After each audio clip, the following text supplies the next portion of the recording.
Hello mga ka-shoutout, at yan nga po pala, si Makoy ay nakapanagbo ng midyad. May kitang na malaki sa akin. May midyad at may kitang po na malaki. Aba, buhay pa po. Nahinga-hinga pa. Nahinga pa ang kitang. Yan ay pahingi naman yun ng bulan-bulan. At ito po daw bulan-bulan ay pahingi daw po yung dalawa. Nung anak, dalawa pong malaki. Wow. Mahal, sarap na ito yung ano Yan ang sinigang. Dalawa naman na yan. Nahinga pa po siya Iya. Baka matibo ka. Talaga pong buhay na buhay pa. Natalon-talon. At meron pa pong banak. 4 yata yan. At saka para po ko rito minakita kaninang padyaw. Medyo po may sungot. Yun. Wow. Mamaya ko po ito linisan. Diyan ka muna at kami lang po'y kakain. At si Mr. Pega dadating po galing trabaho. Ito po ang aming ulam. Binili ko rin kahapon. Binili din po kahapon at saka po midyad. Maliliit. Anak lang po nung ngayon. Ayan po, at nililinisan na po natin yung dala ni Makoy ng mga isda. At yung pong pinakang ano nito ay ating ipapakain sa aso. Lulutuin pati ipapakain sa aso. Ito pong mga hasang at saka mga laman loob. Bitok. Yung pong bitoka. Ito nga po pala galing sa palisdaan nila Tia Nainay. Opo, talaga pong mataba. Bintak-bintak po.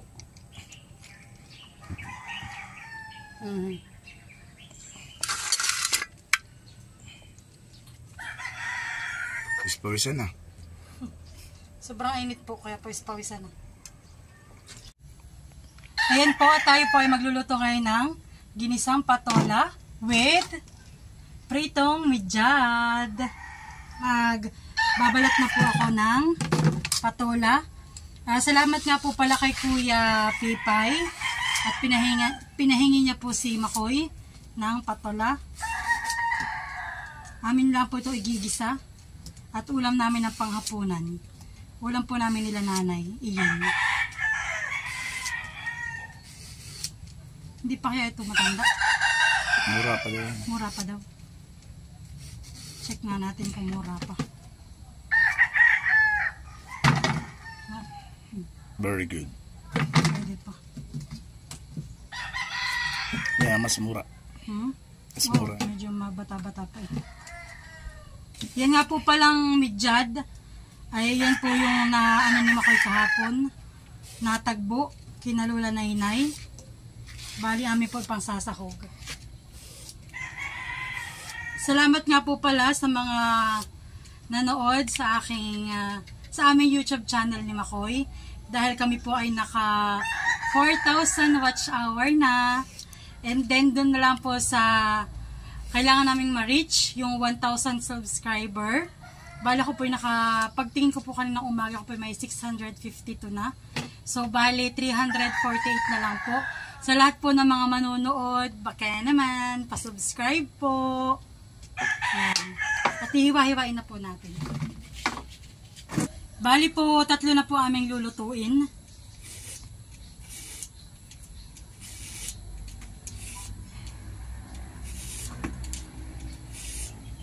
Ganyan yata mali yung tanim ko dun na. Ganito. Pakatingin ko ganyan may iksi. Maiksi din. Hinihingi ko lang ang butoy. Kanin. Sa tanim ng nanay. Atin na po huhugasan, tsaka po natin ihiwa-hiwain.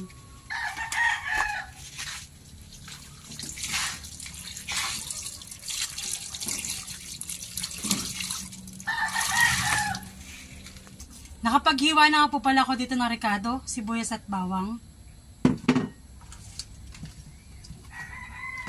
At ito naman pong patola ating hihiwain. Ayun, mura pa po. Murang-mura pa.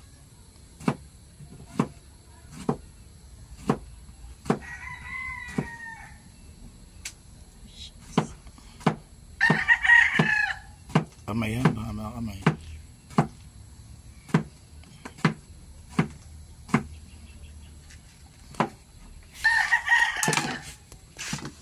Murang-mura pa po. Yun ay pag naluto kakaunti, mahal. Kakaunti yung pag naluto. Out nasisimsim. Pagka magtutubig ka agad ha.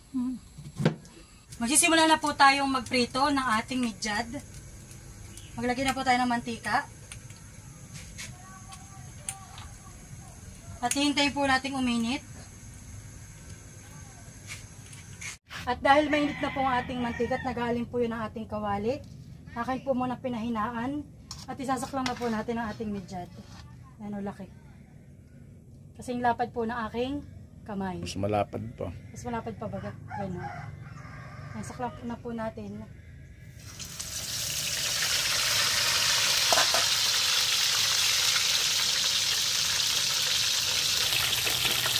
Talaga namang masarap ito. Atin na pong bibilingin at mukhang luto na yung ilalim. Yung kabiak yan. Ganito lang po ang gusto kong luto sa isda. Yung medyo juicy po. Ayoko po nung masyadong yung masyadong lutong-luto. Yung brown na yung tostado. Gusto ko po yung ganyan lang. Yung medyo luto siya pero hindi ganoon sa hindi lutong-luto. Kumbaga. Yung juicy po yung ganito yung pinakang hidla ng isda. At dahil luto na po, ahoy na natin yung unang saklang. Nadikit pa yata. Parang nadikit pa. Wow! Yummy! Saan nakakanta sila? Ayan po. Pipay. At sasaklang na po natin.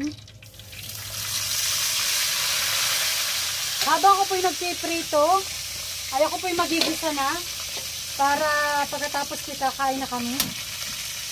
Magigisa na po tayo.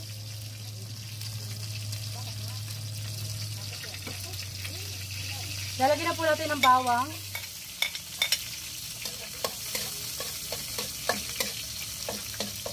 At sibuyas.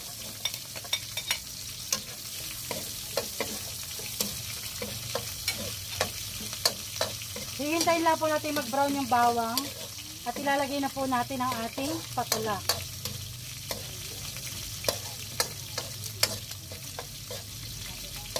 Malalagay po tayo ng asin.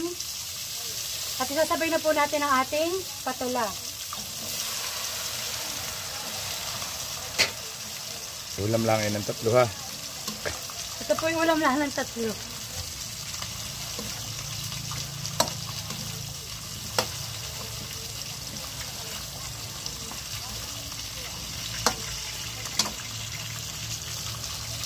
At natin na pong tatakpan hanggang sa magsabaw.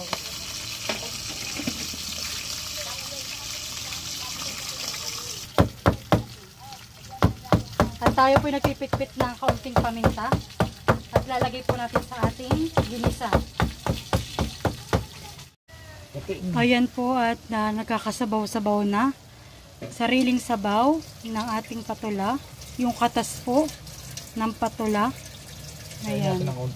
At lalagyan daw po ng kaunting sabaw. Kakatiin lang po. Para masarap paghigop. O, konti pa. Okay na yan. Yan natin na po uling tatakpan. At dahil luto na po ang ating gulay, sasama na po natin ang ating midyad na pinarito.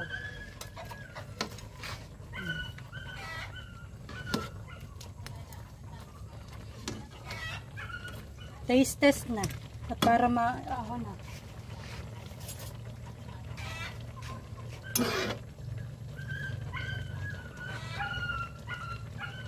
So, tikman na po natin.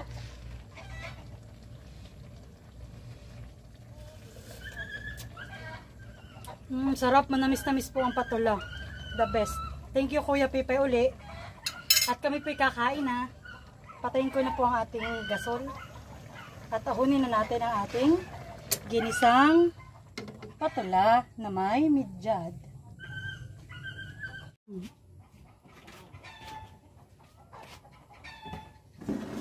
At ako po'y maghahayin na. Bali ang kakain lang po ay ako tsaka si Makoy. At si nanay daw po'y busog pat nung nagkain siya kanina. Mamaya na lang daw po siya kakain. Maghahain na po tayo.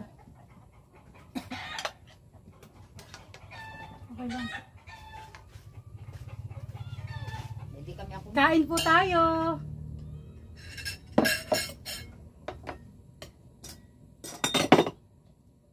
Kain po.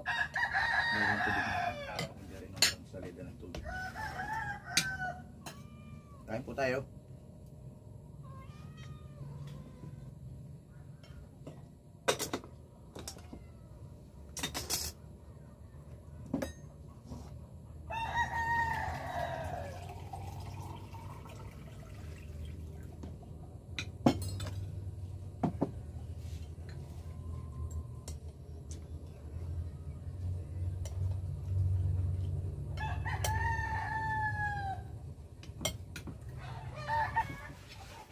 Napakataba po ng midyad. Parang ang tawag na iba sa media day sa maral. Hmm? Samaral. Samaral.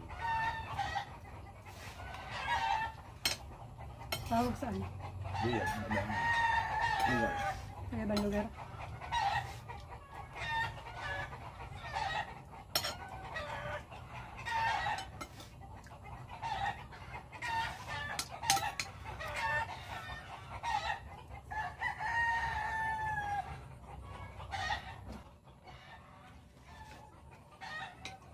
Nakakit yung labi ko.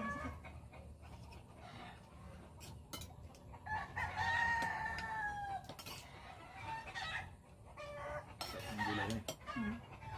Manamis-namis.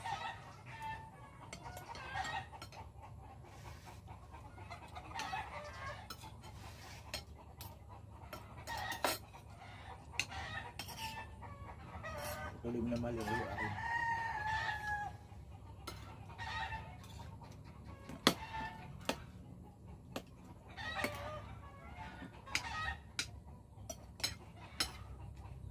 Thank you.